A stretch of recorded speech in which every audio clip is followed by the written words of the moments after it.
Would like to welcome everyone to this interesting seminar on rooftop solar PV energy for commercial and industrial operators. And the focus of the discussion today shall be on ways to reduce operating expenses in Asia. My name is Ingo Puhl. Just a quick introduction. I'm one of the co-founders of Southpol Group. I have been in the region based in Bangkok for the last 14 years. The work of Southpol is very much to use carbon finance and climate finance to accelerate the transformation to the low carbon economy. Solar and commercial and industrial solar is one of the project types that have a very high relevance for us, also considering the, let's say, the context of the political economy in the region. I am joined and very delighted to welcome Dr. Roland Rösch, who is the Deputy Director of Innovation and Technology at the of the Technology Center of IRENA. And it's especially a pleasure because Roland and we are going back for a very long time studying together. And then we are also joined by two representatives of WEnergy from their global and Philippines operations. Mr. Quintin Pastrana, who is heading the business development unit in the Philippines, and Ms. Shilpa Krishnan, who is heading the WEnergy's global investment operations. Just some housekeeping first to start off. Next slide, please. Sorry, next slide. I mean, you know, yeah, thank you. Now, yeah, basically make sure you have a stable internet connection, that your mic is disabled when you are not speaking, as your video. I lost the slides again, please. Yeah, and what we have is, of course, we would love to hear from you. This is meant to be interactive. No? You probably know Zoom already from previous applications. No? You have the possibility to raise your hand and or share questions in the chat box. The chat box, you can activate it by clicking on the chat symbol in the bottom of your screen. No? If you take the floor, we would ask you to then turn on your mic and turn on your video, identify yourself in the organization that you are representing, and present your question. So that's on housekeeping. Now, the format of this is we would like to start. We would like to give the panelists a chance to make an opening statement. No? And then we have three structured questions that we will use to introduce the different sections and going into a discussion on the topics. No? So basically the question number one, and I would like to ask maybe just like Roland to start with this introductory statement on this first question of why should owners of commercial and industrial operations in Southeast Asia move to use solar PV on their rooftops. I know IRENA has done a lot of work on it, and I'm looking forward to kind of like hear kind of like the, you know, like basically your main points on this topic. Roland, over to you. Yeah, thanks a lot, Ingo, for the kind introduction. Also a pleasure to see you still in the same area as me. Thanks a lot to WEnergy to invite IRENA here, the International Renewable Energy Agency, to participate in this important topic on commercial and industry utility scale solar. I think I would like to go and answer the question in two directions. So let's say I myself worked 20 years in the private sector. So what is in here on commercial and industrial solar? So from let's say the PV has done a very strong development, and the area where you can deploy and use the opportunity of this very competitive technology PV systems. You can deploy them either in residential or in the utility scale area or in industrial and commercial. From utility scale mega projects, small residential deployment, solar projects are becoming globally cheaper and more investment worthy by delivering efficiency per watt to customers. I think it's very important to acknowledge here that in the time from 2010 to 2010, the costs of solar PV have come down by 63%. And we see now projects in the range of $2 to $3 per kilowatt. And while there are no additional grid costs, let's say for the commercial and the industrial sector, this is a huge advantage. It's a good commercial solution. But the commercial and industrial sector doesn't need an off-taker to develop a solar project, which is another benefit for the industry. And also, let's say, to make use of this competitive technology, it is very important to understand that, let's say, cost will be US dollar per US dollars then per kilowatt hour, and we expect in the range till 2025, 2030 that cost due to innovations will come down by another 54%, depending how you calculate. And there is a lot of innovation in the pipeline using horizontal PV panels, using also bifacial PV panels, which allows to use photovoltaic in many places. And I think you can already see that some of the big leaders in industry like L'Oreal, IKEA, Google already have taken advantage of this very promising technology. And industries that focus on consumer goods, fashion, high-tech sector, all use significant amounts of energy, and stakeholders are becoming increasingly aware of the potential savings that solar power operation can deliver. And that's a very, very important development. And another effective way is also many of these industries in their sales places, there is the possibility to have a construction on solar carports, panels for commercial projects, solar carports. So there are integrated ways of using this very important technology. So there is a lot of advantages. I think, as I mentioned already, the key difference between utility scale and the CI project is that an off-taker is not needed, which gives this industry a comparative advantage. I think with regard to the cost that one may see in this sector, this is also very attractive and will probably come close to the utility scale level.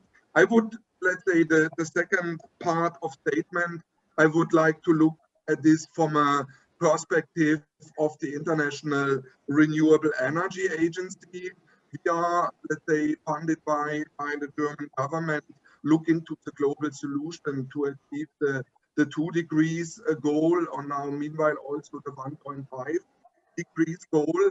And let's say solar energy has to play in the political arena a very important part to achieve these political goals.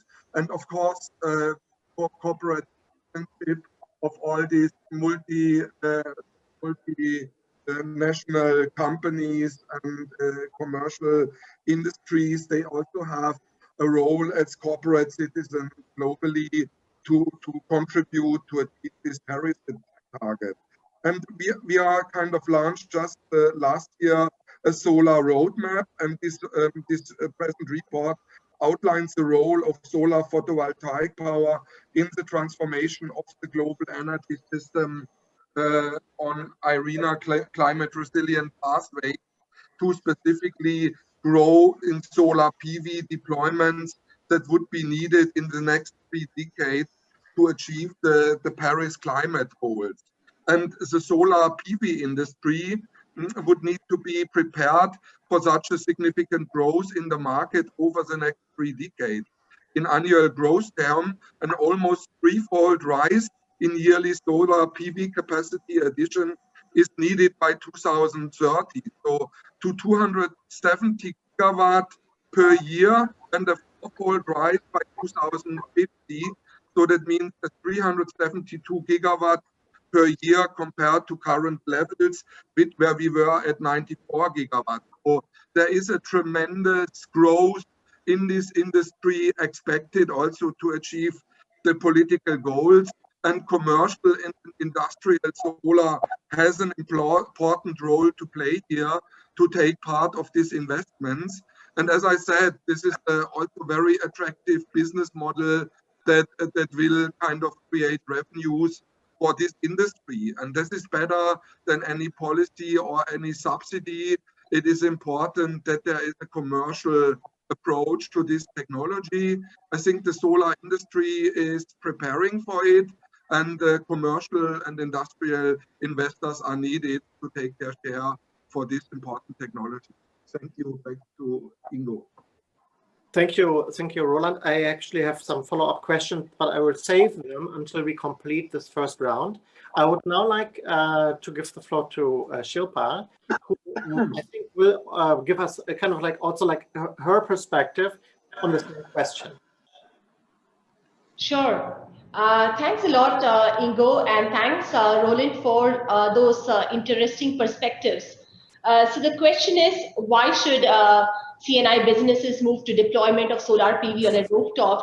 And I will begin with a broader argument on why commercial and industry users should use clean energy that is bountifully available locally on your own rooftop or premises, with a case study of H&M, a popular fast fashion brand that Roland actually referred to, and we all relate to, don't we?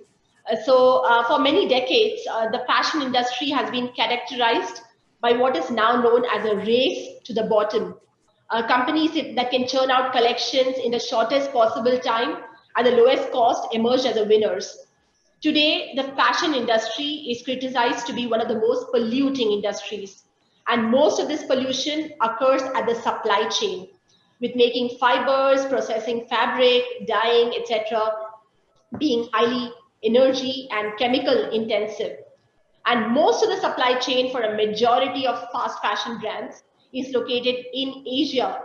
And as a result, Asia has become the sink bowl of the textile industry. And this industry has one of the most complex supply chains, with thousands and thousands of suppliers who have been guilty of polluting rivers and employing child labor and using diesel energy and so on. But over the past few years, something dramatic has been happening. Millennial consumers from Shanghai to Manila to Mumbai have started caring about the environmental impact of what they wear. And investors from Europe and the US are walking away from companies that do not meet UN SDG goals, as ESG criteria have become important in the investment process. And last year, H&M pledged that its entire supply chain would be climate positive by 2040. This essentially means that tens of thousands of small and medium-sized suppliers have to switch to clean energy. But the good news is that green is not costly. On the contrary, solar rooftop, PV rooftop energy is below grid parity in most countries in Southeast Asia at this point of time. And this means your operating expenses will be lower if you switch to solar PV. Incidentally, something similar happened at Google. The servers and data centers have a voracious appetite for energy. But Google's employees felt that all the air travel and data centers left a very high carbon footprint. So they petitioned Sundar Pichai to go 100% renewable. And until now, Google has been purchasing carbon offsets to meet its commitments. but they recently announced 100% of its energy needs will be met by direct purchases. So if you are a commercial or industrial user of energy, whether you're part of a supply chain or you're into IT services, it is very likely that you may consider switching to decentralized clean energy in the years to come. And that is not just due to demands from your customers, lenders, investors, and employees. It is due to the positive impact this will have on your bottom line, which matters the most to you. And of all clean energy sources, solar PV rooftop is predicted to see the widest and fastest rate of adoption. And why is this so? So if you install PV on your rooftop, you do incur an upfront capex, but the variable cost of solar energy is next to zero. So call it an unlimited, bountiful gift of nature that most of us have neglected or ignored. And this means you can enjoy clean energy at virtually zero cost year on year for the next 25 years. And this has been made possible because panel manufacturing has attained an unprecedented scale and prices have been falling sharply. And the cost of capital has been falling as well. And now with countries following generous fiscal and monetary policies, during pandemic times, interest rates are quite low. And on the other hand, the cost of the power that the grid supplies to you has been rising steadily as it is exposed to commodity prices and grid inefficiencies and cross subsidies. And it is projected to rise further in years to come. And that is why I believe that this is the right time that you should redeem the free gift coupon of nature. Thanks. Yeah, thanks for your very passionate intervention. And you had kind of like you had an Asia-wide kind of like perspective. I would now like to ask Quintin to come in and share his insights. And I believe what we can expect is kind of like a more focused kind of like statement that is related to like, so how does this look like in the Philippines? Yeah, thank you very much, Ingo. And Roland and Shilpa, your comments are well appreciated. I will build on your global dynamic view and your industry perspective from an institutional perspective, especially as it applies to the developing country like the Philippines. First of all, you talk about the business case for end users. This is really where the rubber meets the road.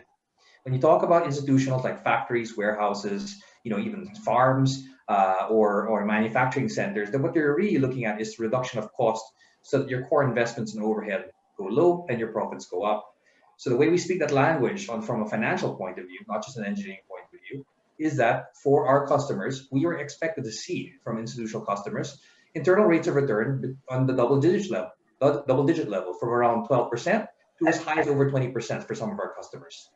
The return on investment or payback period can range between 4 to 7 years, depending on the location of the grid and the customer. And at the same time, that means your money comes back and you enjoy that free ride, as Shilpa mentioned earlier, after paying off for the upfront costs. Effectively, your bill goes down between 30 to 50%. And even in some cases, one of institutional customers actually have 70% off in their building, depending on the engineering innovations that we do for them and the size of their rooftop. So if you look at it from an institutional economic perspective, certainly the business case makes a big difference, especially if you own the unit or you invest the unit. Having said that, the Philippines is a developing country, and while it has a comprehensive regulatory framework in terms of allowing this, there still is a lot of friction on the ground in terms of working to install these systems. The first one is obviously in a pandemic, when you're looking at core capex being shrunk to the point that they are only used for essential services, that becomes a constraint on capital. So therefore, financing alternatives have now to be developed in the market. Secondly, utility interface, wherein these electric cooperatives and distribution utilities have to be worked with, because in essence, they are losing their market share to buildings and end users who are deciding to become energy independent or at least energy secure. And that therefore, there is some friction there in terms of being able to comply with certain rules that they've set and the permitting process that they've put together, namely distribution impact studies, engineering permits, and certificates of commissioning. Finally, when you look at the regulations, you also have to look at how other countries are doing, because fixed amount of capital will always travel to where the environment is better. And therefore, as a company who is very focused on ASEAN, WEnergy is also looking at the kind of regulatory framework that will make it more advantageous for us to set up in these different jurisdictions. Vietnam, for example, provides a very critical example for even countries like the Philippines who've gone ahead in terms of getting regulations to make sure investment comes in.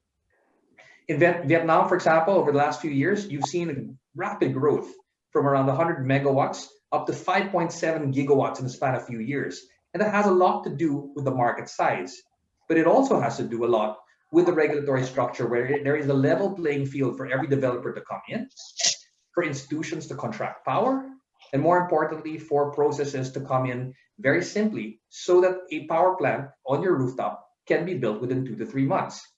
That happens to be a competitive figure that needs to be adopted by developing countries like the Philippines because capital is scarce and people will lose out where environments are better. Having said that, and all things considered, we believe that solar PV rooftops are a great investment, especially if you own the system. For example, on a 100 kilowatt peak system, you were able to get around 90 metric tons of CO2 off your books, off the environment, offset. That's enough electricity to charge 11 million cell phones, 3,000 LED lights, 15 homes per year, and the equivalent of planting 46 hectares of forest cover as a carbon sink. So tree huggers will be happy with that too. And that's only with a 100 kilowatt peak system. Imagine if this was actually exceeded by 1 megawatt, which is the average size of an industrial customer. So these benefits from the economic to environmental are there. And the future is just as bright, so to speak, because we're looking at innovations in storage costs, where battery costs are going down. We're looking at hybrid systems where you can combine solar storage, possibly even wind, as some of our clients. And finally, you're looking at innovations in IoT. This is the most attractive part, I believe, as a tech person, when you look at being able to monitor your system's performance 24/7 through your cell phones, being able to use blockchain to trace the electrons so that you can get carbon certificates, which is also evolving. And more importantly, getting the best returns you have over 25 years of the life of the project. That is a solid investment unto itself. Everything is secondary. But more importantly, the SDGs and economic profits are there for you to have if you own a unit. That's all. Thank you. Quintin, thank you very much. We now come to the first interactive part of this event. We have prepared a first poll question that I would like the admin to put on the screen, please. And the way this works is, though you should see the pop-up now, the question is very simple. Is having a solar PV rooftop system more advantages than just relying on the grid for your electricity needs? And it's a very simple answer, yes or no. No, I'd like all of you to fill it out. While we give you some time, no, I want to ask a question. We have made the experience here, this is kind of like in Thailand in the context of the agro-industrial industry that has wastewater. 10 years ago, there was a large wave to install biogas digesters and use the power from the biogas digesters to provide steam and electricity to commercial industrial operations. This has been a game changer for the industry. Now, basically, there were a few pioneers who did this in the beginning, but then they improved, that investment improved their competitiveness so much that everybody in the industry had to adopt biogas digesters in order to stay in business. I'm wondering, is it time already for us to actually change the question and ask, basically, not why should you move to use solar power, but like, what will happen if you don't?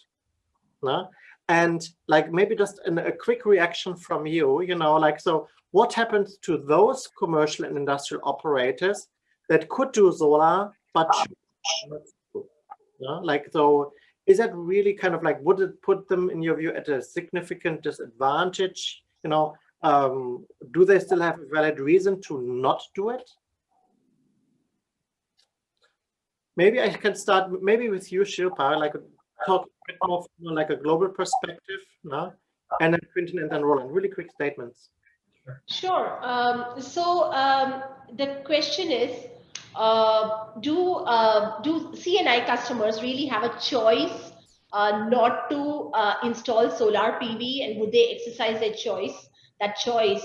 Well, I think at some point of time it is a matter of survival of the fittest, because there is tangible evidence that installing solar PV rooftops reduces operating costs. So it's a question of competitiveness of your company, of your operations, and indeed of your country. And Quintin brought out the point on regulations and so on, which I'm sure we'll discuss later. But when you have entities or utilities blocking the widespread adoption of solar PV or indeed renewable energy, that is actually impacting competitive advantage. It is resulting in you operating at a high operating cost. There are companies of which I gave examples, which are facing pressures, whether it is from consumers, because consumers are becoming more aware of the environmental impact of what they are finally consuming. Employees are becoming more aware, and there is pressure from the capital markets. Investors are actually refusing to invest in companies which do not comply with UN SDGs. So I think at some point of time, it wouldn't be a matter of choice anymore, and and given a choice, one would want to install or adopt clean energy. It is not a choice; it is a necessity. It is prudent. Yeah? Exactly. And that moment has arrived in your view already. Yes. Okay, Quintin, do you share this assessment if you look at the Philippines? Yes, absolutely. And Shilpa correctly pointed out ESG lending, based lending is actually on the rise because of that. So even shareholders are now dictating that practice. But having said that, also on the institutional perspective, you look at the Philippines, wherein the inflation rate, although it's suppressed right now because of the pandemic, the inflation rate does progress on an annual basis, and therefore electricity rates do track that as well. So for a business owner who's in there for the long run, especially if they're building widgets or computer chips, and they expect to get the return in 25 years. This is very compatible with the metrics of the solar system, because you would have effectively get a predictable flat rate over 25 years, and that predictability allows you to make sure your overheads don't overcome your margins, and it becomes basically a financial investment with a double-digit return. So the economic business case beyond the ESG is quite vital and also very attractive to our institutional end users. Roland, do you also agree with this? Are we beyond choice? Are we now in the world of necessity, in this world of commercial and industrial solar rooftops? Yeah, that's very clear. Innovative business model and cost competitiveness of solar PV is driving the reduction in system prices. And the deployment of commercial and industrial rooftop solar PV systems has increased significantly in recent years. You see this in all the markets. And in great measure, thanks to supporting policies such as net metering, fiscal incentives even, which in some markets make rooftop PV even more attractive from an economic point of view than buying electricity just from the grid. And let's say virtual power plants are organized, which is another factor, but also the competitiveness of the distributed solar power is clearly evident amid rising deployment in large markets such Brazil, China, Germany, Mexico, just to name a few of them. And then of course Asia is the region where this kind of business model and investments will majorly happen. I think by 50% the investments into solar will happen in the Asian region. And let's say this, even so, if there are still differences, strong differences between the different countries of what is possible with regard to commercial and industrial PV rooftop use, that this is an amazing business model, and let's say Asia is the place to be there to do investments into this important technologies. And also important to mention, further innovations, technological innovations will bring more possibilities to use this technology, and also the costs will come further down, so that it doesn't make sense to just supply the electricity from fossil fuel driven power plants from the market. Doesn't make sense for commercial and industrial players. Yeah, thank you for your answers. So we have the results from the first poll. Maybe we can bring it up. Question. All right. Okay. Well, 100% of people in this room say that it is more advantageous to have a solar PV rooftop instead of relying on the grid for electricity. So I hope also that everybody in this meeting today already has a solar rooftop. So it's very interesting insight. Also, just would like to point out, if you have questions, now please use the chat function to ask questions in writing. We are monitoring them, and then we will bring them to the panelists. Wonderful. I would like to, basically now go ahead, and lead with the next question. We are now becoming a bit more operational. Just like, okay, now you've convinced me that I should do it. But what should I consider as an owner of a building, commercial and industrial building, in my decision making to install a solar PV rooftop in relation to technology, risk, installation, warranties, criteria, and other criteria? So what's important? Let's say, you convinced me, I'm interested, but now making my step into this, what is basically key? What is it that I need to have on the radar screen to make sure that I pick a solution that will actually work for me?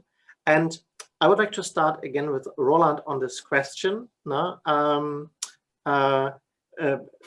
Fairly operational, but I'm sure you have good insights on this level of operational considerations. Yes, many years I worked actually to support the IRENA, the 160 member countries in their industry, in a tool we call the Project Navigator to develop renewable energy solutions. And there we have also a module on rooftop solar. And I think what is very important to mention here is the advantage of C&I PV use is that you don't need an offtake agreement. So off-taking is key. You don't need a power purchase agreement if you can supply your own industrial sites with PV. Then you have a very good business case already in place, and you have not the commercial risks that others may have in finding an off-taker that can go bankrupt or whatever.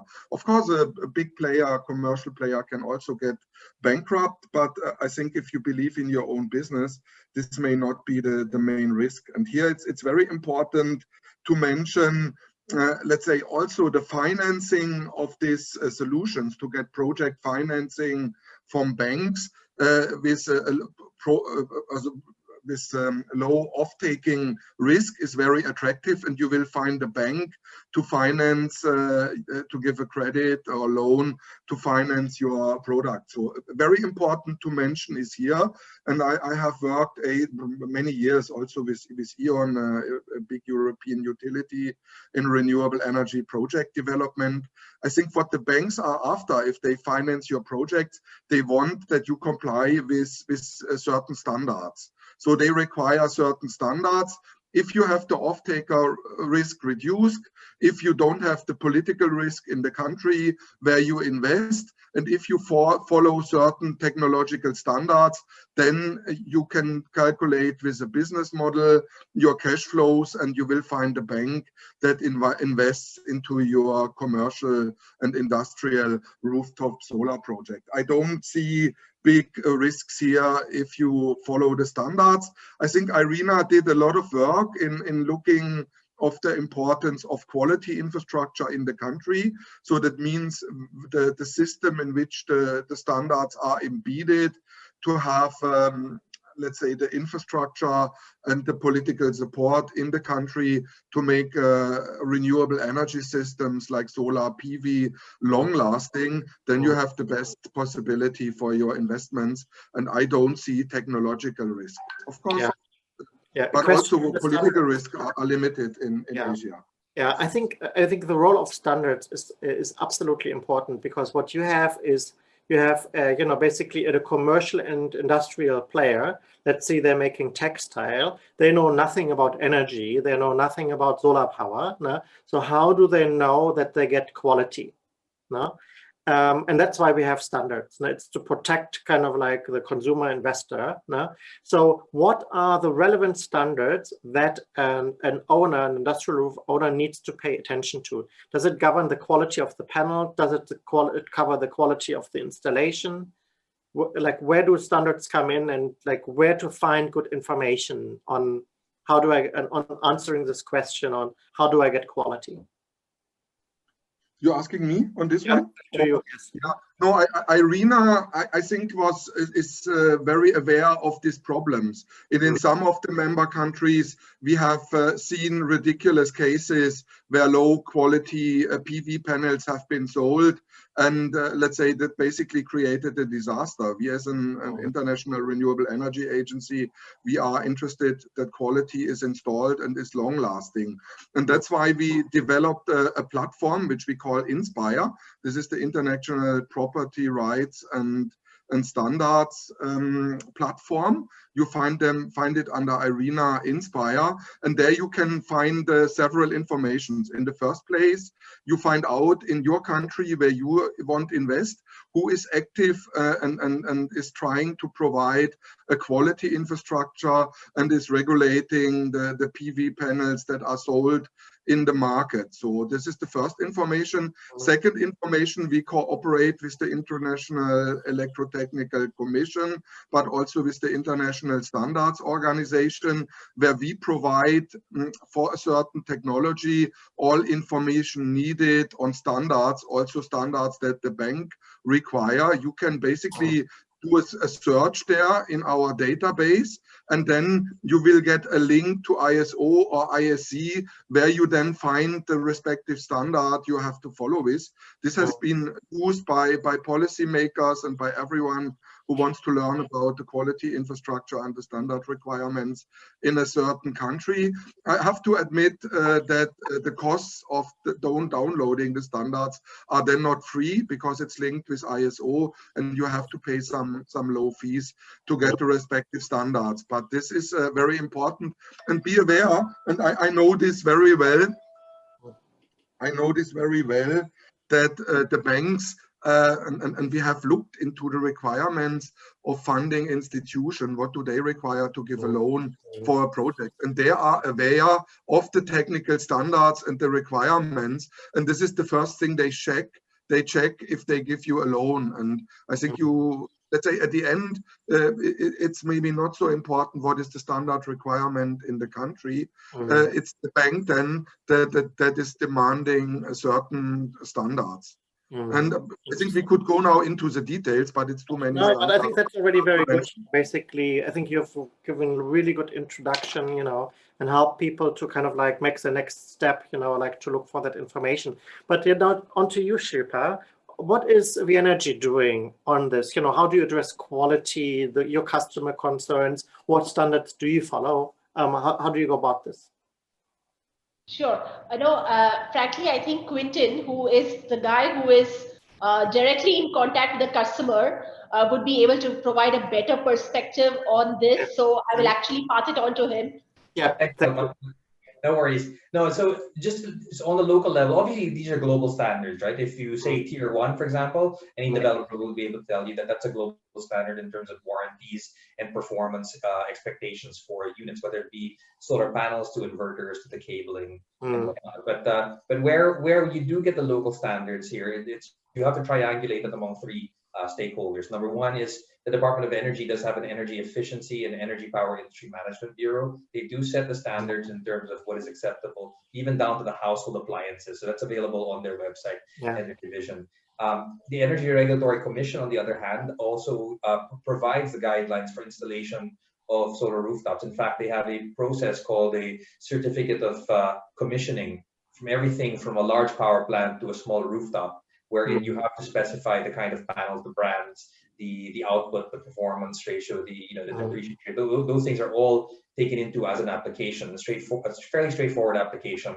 And then finally, the utility themselves, depending on the jurisdiction. So there are over 100 distribution utilities, whether it be electric cooperatives around in the provinces in the Philippines, or private distribution utilities like Meralco, VECO, or Angeles Light and Electric. And they themselves, because they are the stewards of the grid, do have their listed standards also, down from the kind of panels, the kind of distribution impact it may have, reverse metering, these little requirements, and even down to a distribution impact study. So, or even power factors, for example. So if you triangulate that, as we have done with our institutional customers, and we have done that for them on their behalf, then you're able to really say that these standards are met by a contractor or a provider like ourselves.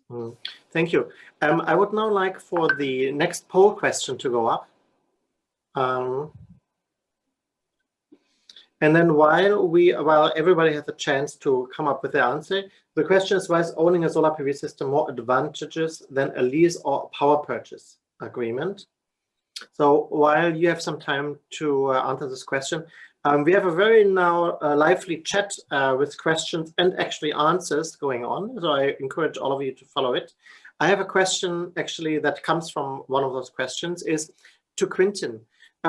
When we talk about these commercial and industrial rooftops, what is kind of like, in your view, the smallest viable size in terms of kilowatt peak for such installation, considering that all like a certain overhead to cover, no? Like where does it start to make sense?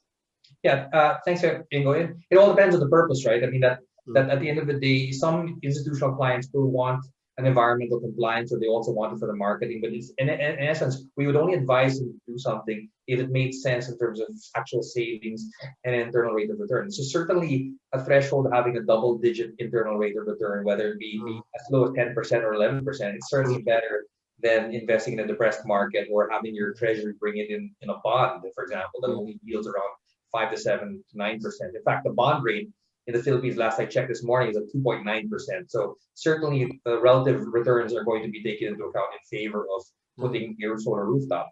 Now, as to the size, we've installed in one of our partners' buildings at the Bonifacio Global City around 21 kilowatts. We've gone as high as 2.1 megawatts actually for one institutional client. So certainly it will all depend on the size and usage. But to be frank, a institutional consumer or end user will have two variables to look at. Number one is the size and location of the rooftop. If the rooftop is of good grade quality, can take up to 20 kilograms per square meter, is facing north to south, you can basically install 100 kilowatt peak if you have around 700 square meters, roughly, just say roughly. And that would be the highest and best use of your rooftop, especially if you're not having garden parties or anything on top of the rooftop. If it is stable, located north to south, that is viable for you to catch, as our CEO Adam likes it, God's gift, and as Shilpa likes saying also, of nature to that, and that becomes the highest and best use of thing. And then the second variable is how much electricity demand by virtue of your bills do you have? If they are eating up to at least 30%, and I know industries get up to 40 or 50%, you now have a business case to reduce it significantly with putting a solar plant on an otherwise bare rooftop. So those two take into account will actually allow you to make the business case. And usually, even if it's like a 10 to 20 kilowatts, for as long as your rooftop can do it, we've seen our institutional end users obviously benefit from that. And for larger users, they have the economies of scale of being able to get lower rates because they have larger systems. Okay. Interesting. That, I think, very informative answer. Can we quickly see the results of the poll? It's going to be another like overwhelming. Yeah. Why is owning a solar PV system more advantageous than a lease or a power purchase? Yeah, most of them is all over the above. But I mean, so it basically clearly indicate there is now a bottom line in doing this. I would like to move to the next question, and this one to start with Shilpa. This one is about the financing. No? So a commercial and industrial operator. Now they're not in the energy business. No? Now there's a possibility to make their own energy, no?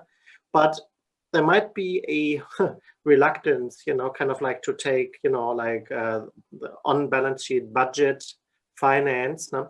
To do an energy project that might be very far away from the core business of the building owner.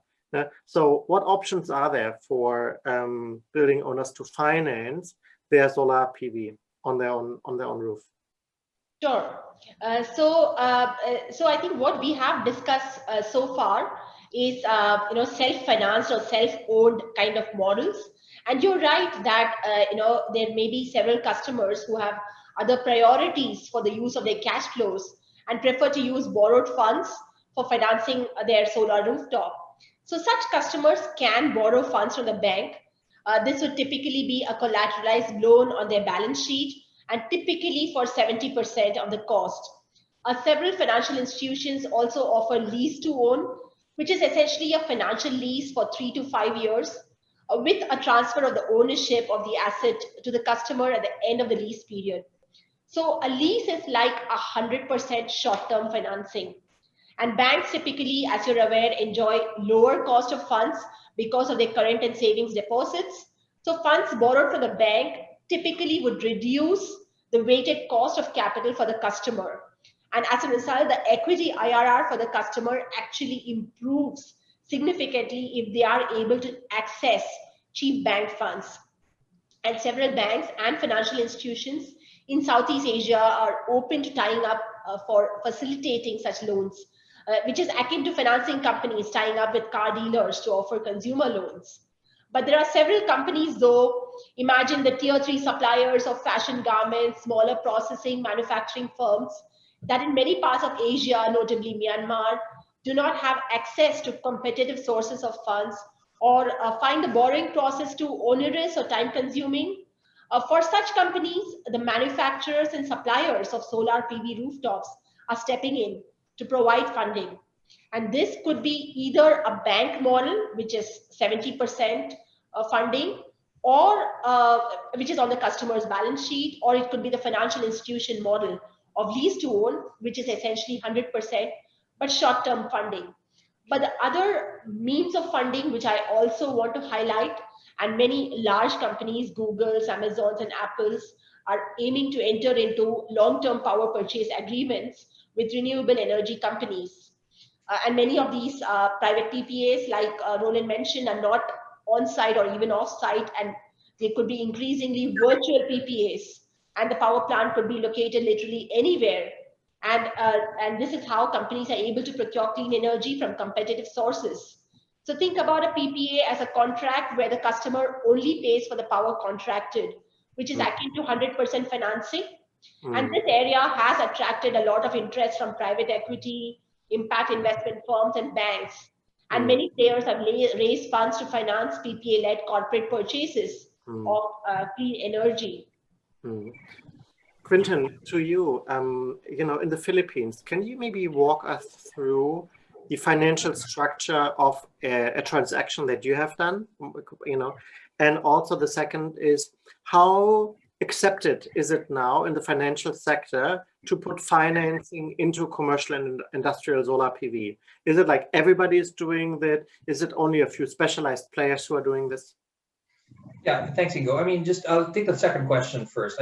You look at the market where, especially in the post-pandemic environment, people are focusing on core capex to sustain their operations. And certainly that's a reality which has led a lot of developers, including ourselves, to produce a lot of financial alternatives, right? Financing alternatives. And there are banks right now. I mean, a number of the commercial banks have, lending windows now. I mean, even the Japanese firm Oryx has been in the market for a while to do that. And they give certainly attractive financing rates, subject obviously to credit assessments of institutional customers.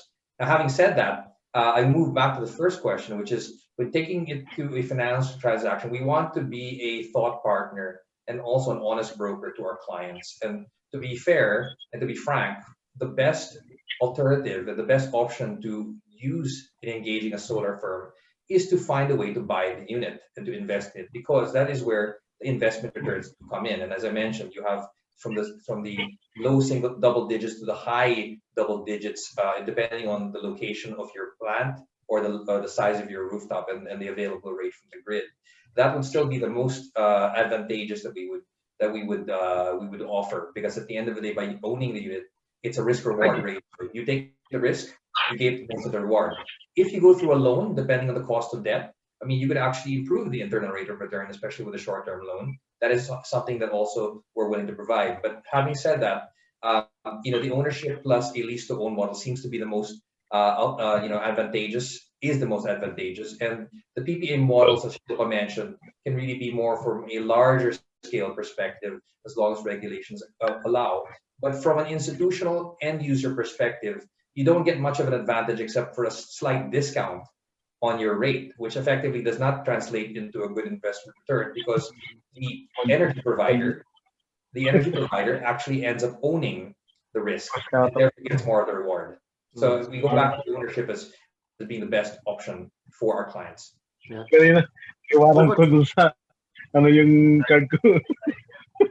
Sorry, I was speaking. Please mute your microphone.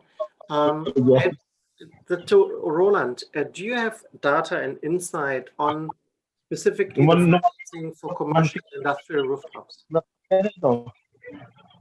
Sorry, I did not properly understand. There were interruptions. Okay. Yeah, like if I may ask everyone to please mute your microphones. No?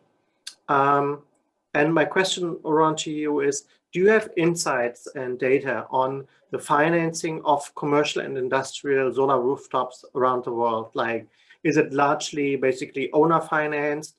Is it third parties under BOT, schemes? Is it loan financed?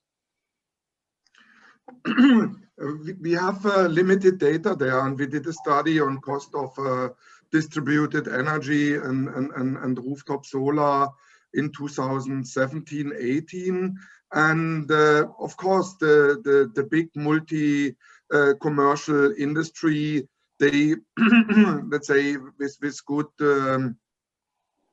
good EBITs, they of course look also for good investments and to deploy their money. And say many of these industries I already named, they like Google and IKEA and so they really finance their money with high shares of equity where they invested. But of course, also the banking sector is interested to look for attractive investments and low risk opportunities. And let's say commercial and industry, rooftop solar, and also on park garage and things, these are the top tier attractive projects.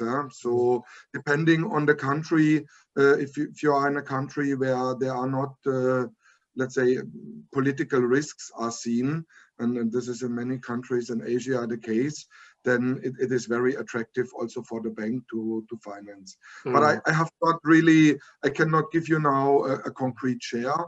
It's let's say the bigger investments do it with higher shares of equity, while also the bank are very interested to fund those projects. Okay, so sounds to me like the short answer to this one is kind of like it depends, no? Which is kind of like not surprising, though it's context specific, country specific, etc. Right? Good. So I would actually then like to come to the kind of like the final question. We're actually doing also very well in time. I'm tracking the questions. A lot of them are getting answered directly in the chat. We just got one question, which is actually key for the next kind of like phase of this panel, where we want to talk a little bit about the regulatory challenges that hinder larger scaled up deployment of solar PV rooftop systems. No? I mean, the observation is it makes financial sense.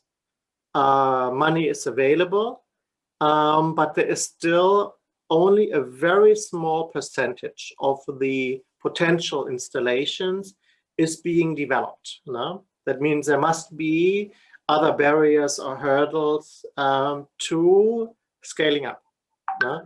And now for kind of like I think to make everybody get the equal turn. So I want to start with Quintin on this one. No?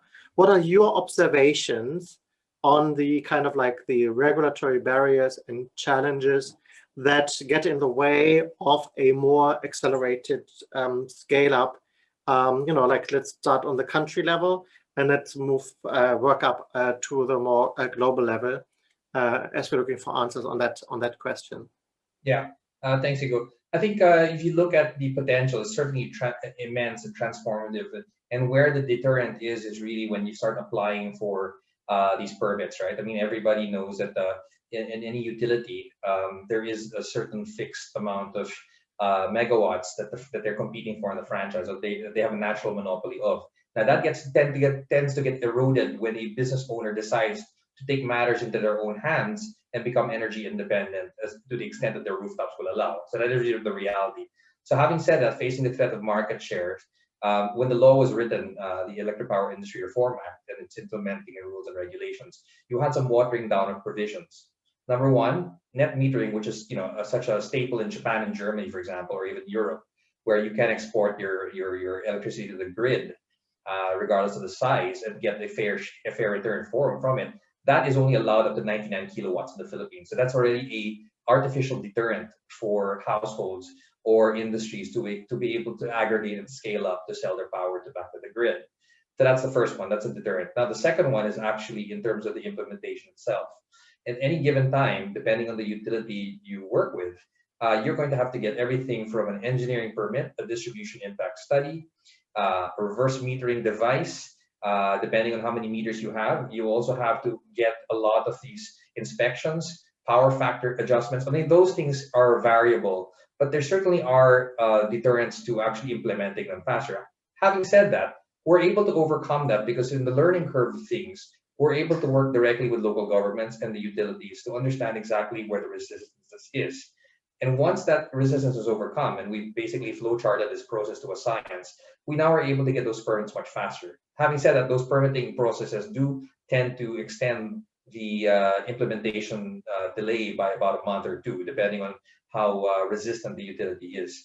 Now, having said that, I think by overcoming that, once you actually get over those local requirements and the utility requirements, by the time it gets to the Energy Regulatory Commission, it tends to be fairly straightforward. You take a few of 4 to 6 weeks, and the owner himself will have a verifiable certificate of commission that you can use as proof of ownership to run your system, your license to operate, and later on use that as a basis for being able to sell renewable energy certificates as the market rebounds. So in essence, yes, it's always in the local implementation, but depending on the developer and the cooperation with the end user, you're able to usually overcome that as we have.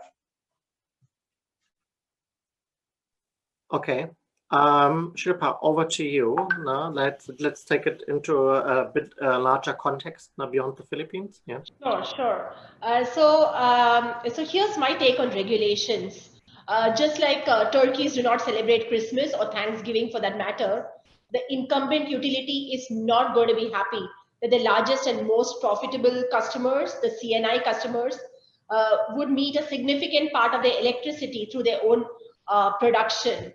And in some countries in Asia, the CNI consumers are charged higher than residences and thus end up cross-subsidizing residences.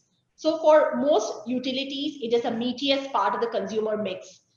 In some countries like Indonesia, there are capacity charges which penalizes an owner for installing solar rooftops. And the state monopoly PLN, whose generation mix is heavily skewed towards coal and finances are in a bad shape, prevents migration of its most profitable customers. There are a few friendly and rare markets, like Quintin was mentioning, Germany and Japan, and in Vietnam, they do have a feed-in tariff regime for solar PVs as well, so that surplus PV can be injected into the grid, and the rooftop owner can be compensated for it. In Singapore, one of the issues is the short-term nature of land leases, which reduces the incentive for CNI owners to invest in solar. So there are regulatory issues all over Asia. I would instead look at how leading companies that are committed to renewable energy are actively lobbying at this point of time with governments to have more business-friendly policies on renewable energy generation, use, and procurement. Because, and this is what I had replied to an earlier question of yours as well. If businesses are prevented from reducing their cost, it seriously impacts their cost competitiveness and that of countries as well. And their business decision to base themselves in the country can get impacted. So regulations have to be driven by market demand, and big businesses have to take this up for regulations to become more friendly. Roland, what are your observations?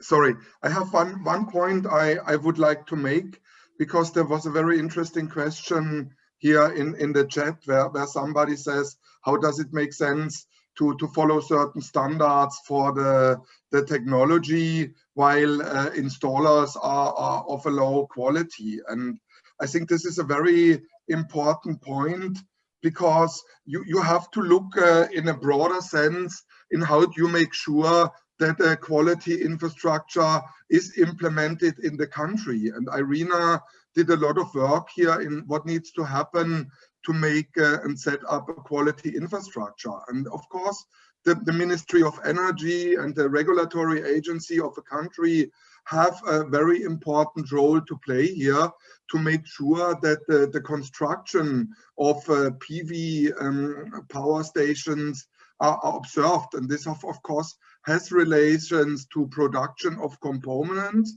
but also the installers have to be certified, no? And also the grid systems and how you connect to the grid system has to follow certain standards. And that means in the country, you have driven by the Ministry of Energy and the regulatory agency to build up a quality infrastructure, which includes the accreditation, the certification of products, processes, and person. You need testing laboratories and metrology institutes that are connected to the international organizations in these fields.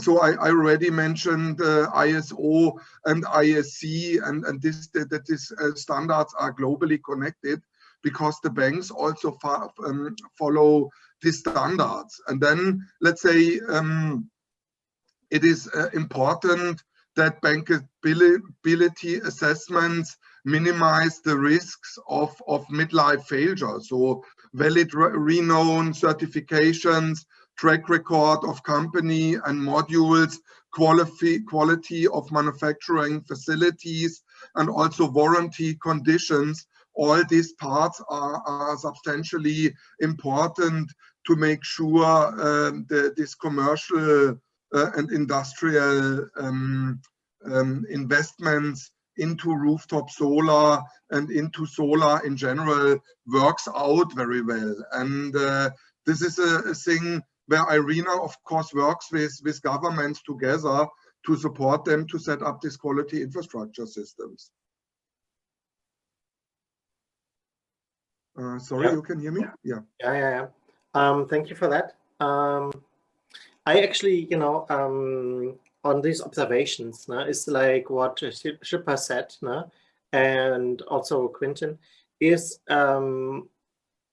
utilities, kind of like the incumbent player, they are right now kind of like not our friends.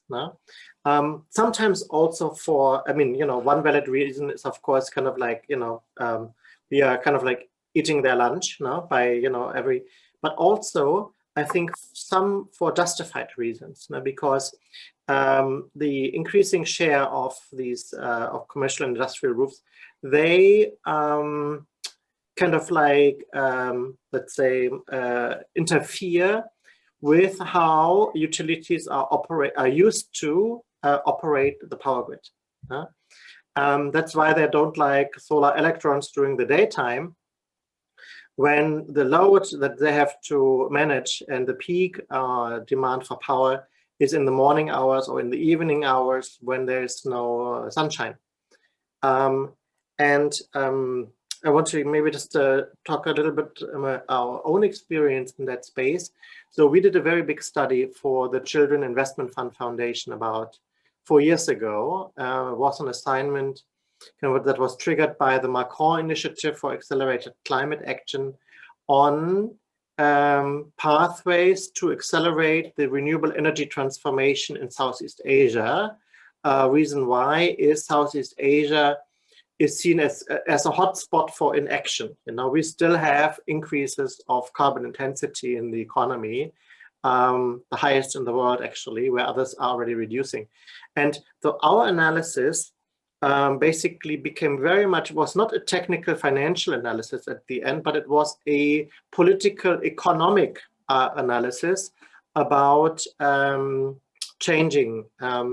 And what we have identified as a very suitable pathway is to identify strategies that allow us to work hand in hand with utility companies.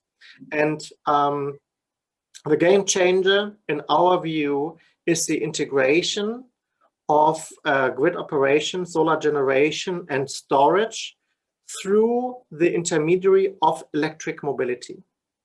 Now, basically, electric mobility, a car or an electric motorbike with swappable batteries and smart charging, is basically, energy storage on wheels. And there seems to be, and there's a common ground. It appears that utilities in the region like electric mobilities as another off-taker of electricity. There's a wonderful opportunity there to integrate that with solar generation, storage, grid flexibility. And now, basically, my next question to you is, the integration of such solutions, like storage, batteries, and electric mobility within the context of commercial and industrial rooftop operation. So the integration of storage and the integration of electric mobility might in that way become a new way of enhancing the value of a solar PV project within a CNI context. And I would love to basically get your view on that, like enhancing value, but also basically finding a more constructive way of working with utilities by and through the consideration of storage. And maybe Shilpa, starting with you, and then passing the floor to Quintin. Certainly. I think this is a very interesting perspective. Ultimately, one has to increase the value of the solar rooftop, and there are several ways of doing this. Now, what I think is, in terms of the kind of innovative models that you are talking about, with the increasing distributed energy resources, we surely need dynamic systems that talk to each other. So on one hand, yes, we have battery storage, we have the integration of mobility applications and so on. But increasingly with distributed energy resources, we cannot have the traditional GenCo utility grid consumer model. And that has to essentially give way to a prosumer-consumer relationship, with the grid just acting as a facilitator. So perhaps going forward, one of the things on the innovation wish list and for enhancing the value of solar rooftops would be more peer-to-peer exchange of surplus electricity, and that has to be enabled by technology. Thanks.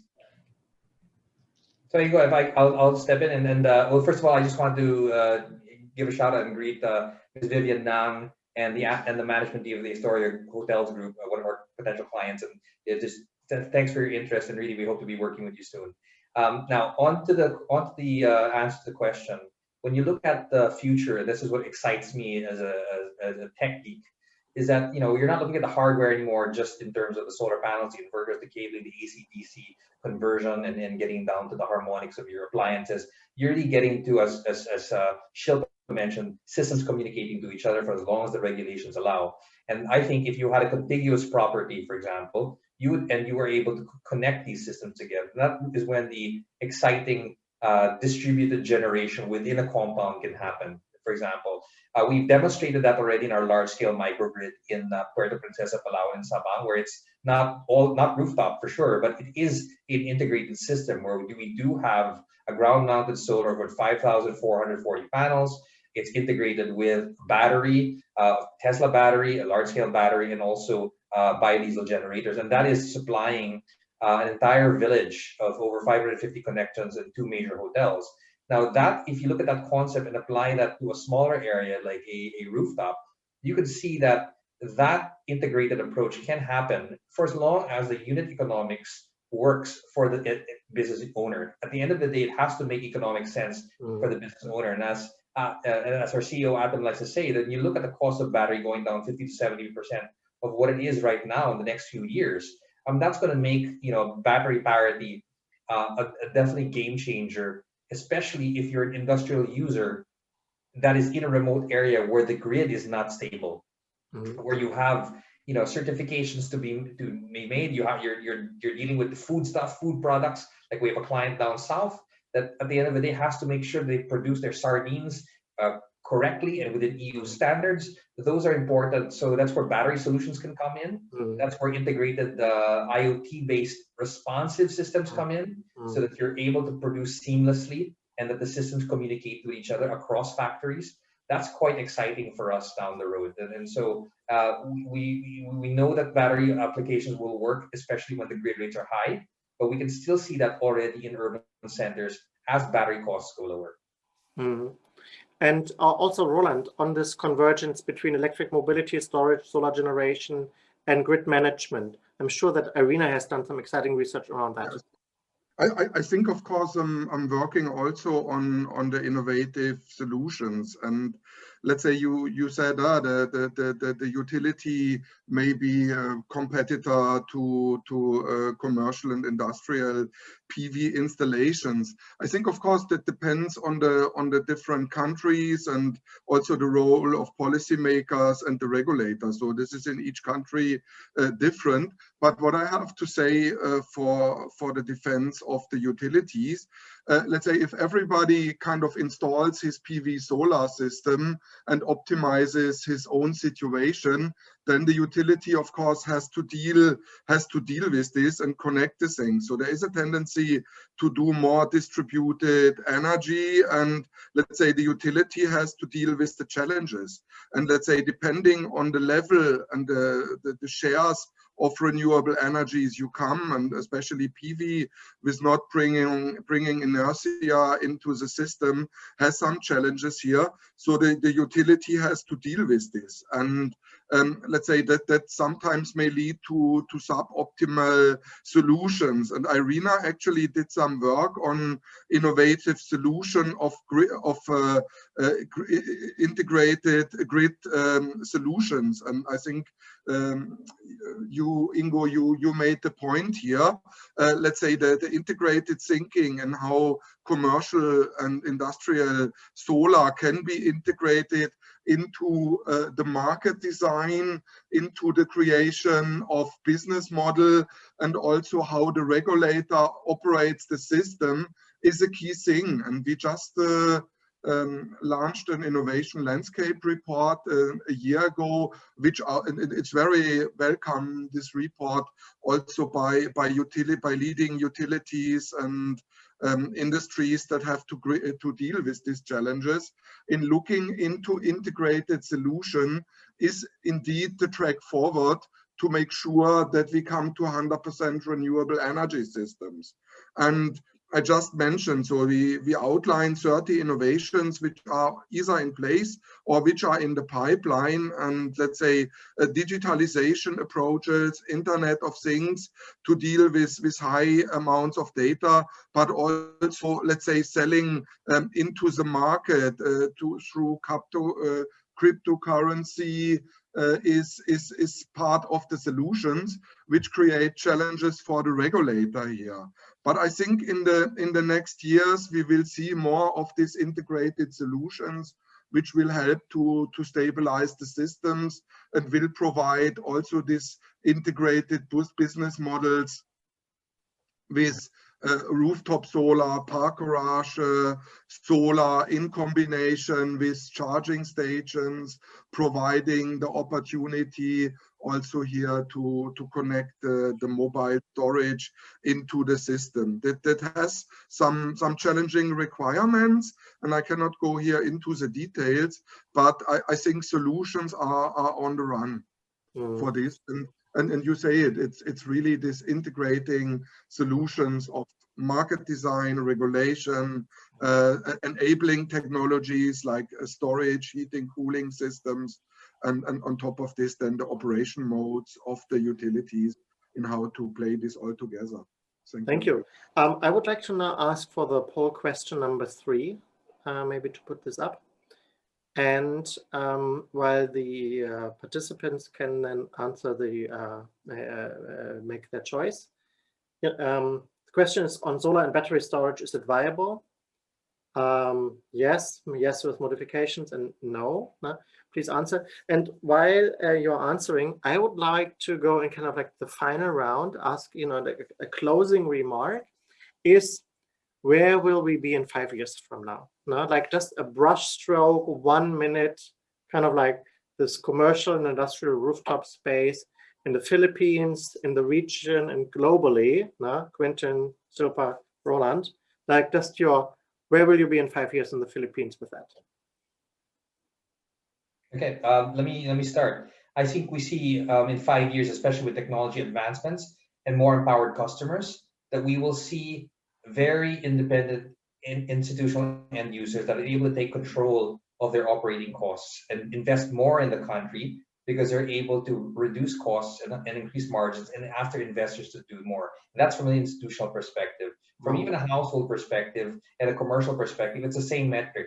Is it going to be cheaper to acquire these solar systems? And the answer is definitely yes. With or without financing, technology allows you to come in and have more accessible means to install these systems. And the benefits are clear. Flat rates over 25 years, with the option, especially if you're in an unreliable grid, to put storage systems in place, which are going down tremendously, Moore's law considering, between 50 to 70%. Within 5 years, you're going to have independent, not just during the day, but possibly in the evening also with these storage systems. And in certain areas where you can incorporate even wind power, like for example, one of our clients in Singapore is incorporating that technology modality. I think it's very exciting. And lastly, I think because this is a fintech age, you'll be able to sell, pay, and monitor your systems from a dashboard that we will provide you that will allow you to monitor these systems and be able to trade these electrons down the road. And the reason it's possible is because the more the users are in the system, the more political power they will have to be able to change the regulations, take out that cap for net metering, and I think we'll be able to break through that ceiling imposed artificially by incumbents, and empower the Philippines and other developing countries for good. Wonderful. Shilpa. Sure. So I will answer your question from a capital markets perspective and from an investment and financing perspective. So historically, capital markets have played a very big role in catalyzing growth and adoption and spread of new technologies, making it affordable and accessible to the common man through economies of scale. Even if the technology is a no-brainer from a customer perspective, the availability of external funds and innovations in financing and capital markets has reduced the overall cost of funds and generated big growth in consumption. I mean, case in point, Trina Solar, a major manufacturer of solar products, had a successful capital market listing a few months back. Longi, another major player, has had a great run in the equity market in the past year. So all this really puts companies on stronger wicket to raise funds, grow in scale, and reduce the cost of technology further. And that is my wish for the solar PV rooftop market too.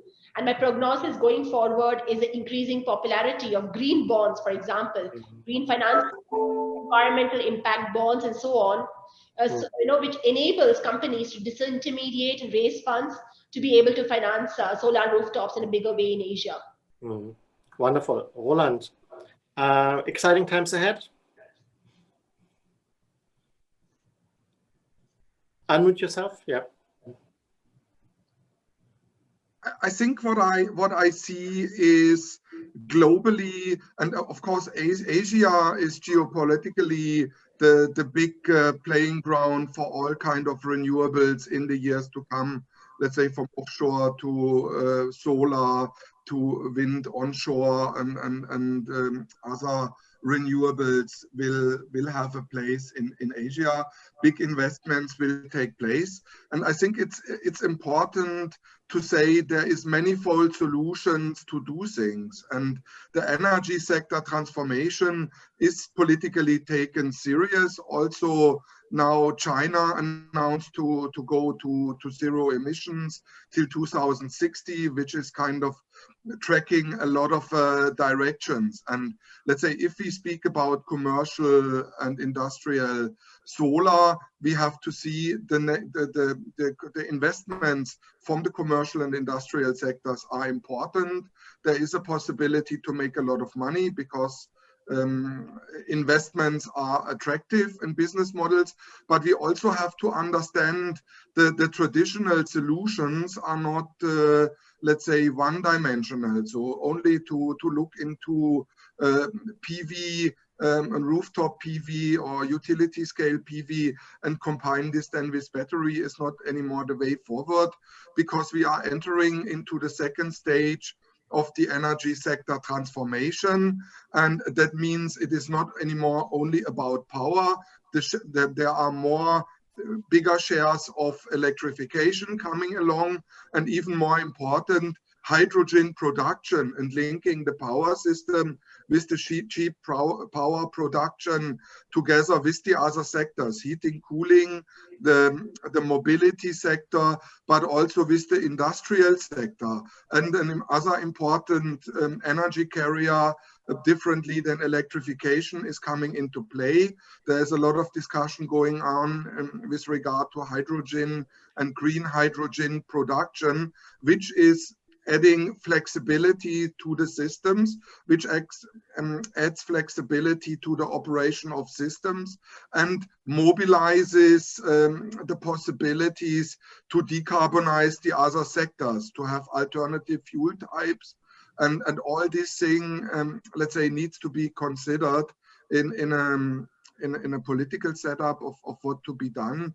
But as I said, so the investment possibilities are manifold there. And then, let's say, if the commercial and industrial sector has the possibility to produce hydrogen to decarbonize other parts of this industry, then we are coming to the real fully fledged energy sector transformation till the mid of this century. Thank you. Let us now look at the poll 3 results really quickly. Yeah, okay. Now it's the viability, especially if the grid is not reliable. No? So that seems to be kind of like a very quickly coming growth market. No? Okay, so that was very interesting. Kind of like summing it up, and then before and passing the floor to Artem for kind of like a concluding remark. I found this very enlightening. I think a bottom line is that there's going to be very interesting time, very exciting times for commercial and industrial rooftops going forward. Integration of that solution into a range of other solutions seems to be kind of like starting to happen, and will drive action tremendously as we go forward now. Action that we need as we are running out of time with climate change looming. But I think, you know, like I come away from this, you know, like feeling a lot of positive energy, and believing that we can do this very well. So one thing that happens when you let a German moderate a meeting is that we are perfectly on time. So I'd like to thank you all for participating. I would love to now hand the floor over to Artem, and I'm looking forward to your kind of like observations and remarks on this wonderful workshop that you've put together. Well, hey, Ingo, thank you so much for facilitating this, and in the German way, I would say, with the Asian flavor, we are very well on time in wrapping up. Thank you to all the panel members, to Roland, Rösch, Quintin, Pastrana, and Shilpa, Krishnan. thank you for this insight. I really enjoyed listening to the insights and the views on the future. I think my takeaways from listening to this almost 1.5 hour session is that the commercial and industrial sector in the world, but also especially as Roland said, in Southeast Asia or Asia, where it's all happening, the economic boom is happening, will help humanity to achieve the zero emission goals probably by 2030s. That means in the next 10 years. Yes, I am optimistic. But yeah, we also know that a lot of the regulations, the behavior and the protocols of existing distribution utilities will need to change, not to treat rooftop owners of their buildings as an enemy or as an opposition, but rather than as a coalition partner in looking into the same goal of sustaining our entire businesses. I think that is important to take away. But I also think that there is also what I hear also is that also looking at the questions that came in, that the standards, the discipline of installers, contractors, suppliers of components and installers, system integrators out there should respect their job, should respect the customer, should respect our climate change goals. They should not be just going there to sell a bunch of panels and get it fixed on somebody's roof. They should really respect the professional integrity and the discipline to advise their customers to install something that they can consume as much as possible by their own, depending on the regulations. So installers must understand the context, the rules, the regulations, the discipline of not letting climate change agenda to fall into a trap of bad names.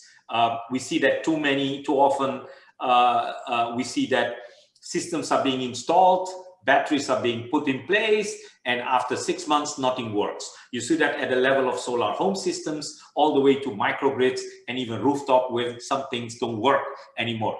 That is a bad name for the fight against climate change. And I think the industry, the installers must pay attention to that. And we all should make sure.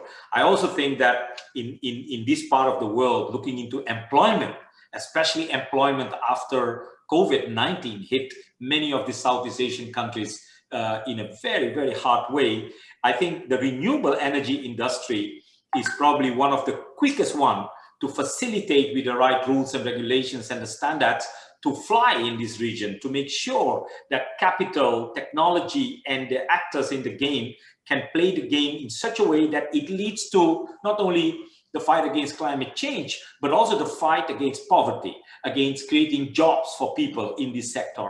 I think on IRENA's publications, one can see very clearly, how renewable energy, including the solar industry, leads to creating jobs for people out there. So I think that is the job creation part is a very important aspect that I find very important in the post-COVID era and hitting multiple goals with one strike. I really want to thank you all. I think we had over 100+ participants on Facebook and on the Zoom event. Now we are around 100, including Facebook, who are following. I think it's very interesting to see how people ask the questions, and we will still keep answering those out there. Thank you very much for to the panel and to the team in the back office who working very hard to make sure the session goes very smoothly. So thank you very much. And Ingo and Roland, Quintin and Shilpa, toast on a virtual glass of wine. I'll make sure it reaches you soon. Thank you so much. Thank you very much. Thanks, Atom. Thank you and goodbye, everyone. Thanks, Roland. Thanks, Shilpa.